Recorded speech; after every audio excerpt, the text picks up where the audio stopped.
the Prime Minister, Theresa May, is losing her grip on the Brexit process? Well, good morning to you, Belle. I think the simple answer to that is yes. She thought that she'd have up to 3 weeks to come up with another plan, assuming her deal does get voted down next week. And now it's going to be just 3 days, and 3 days in which MPs will get the opportunity to put their own options up for a vote as well. I think it's also an illustration of just how much opposition her deal faces in Parliament. This amendment came from a Conservative backbencher, one of her own party, the former Attorney General Dominic Grieve. He, of the pro-Remain camp, managed to command a majority in there. Add into that the hard Brexit faction who'd be happy to leave with no deal within her own party. And it really is just another signal of how unimaginable it is that Theresa May will get her deal through Parliament next week.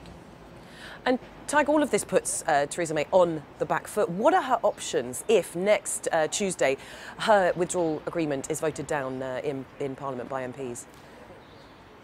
I think the options, Belle, really remain the same, even if the timetable for them becomes much shorter. She can try to extract more concessions out of Brussels in those 3 days, but I don't think it's going to be any easier or harder in 3 days than it would have been in 3 weeks.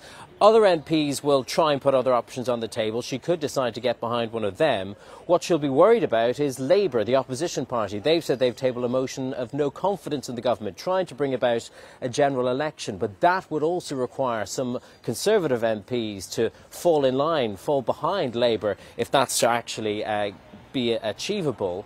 I think what many people would agree upon is that the one thing this does do is open the door even wider to a second referendum, giving the people the opportunity to break this deadlock.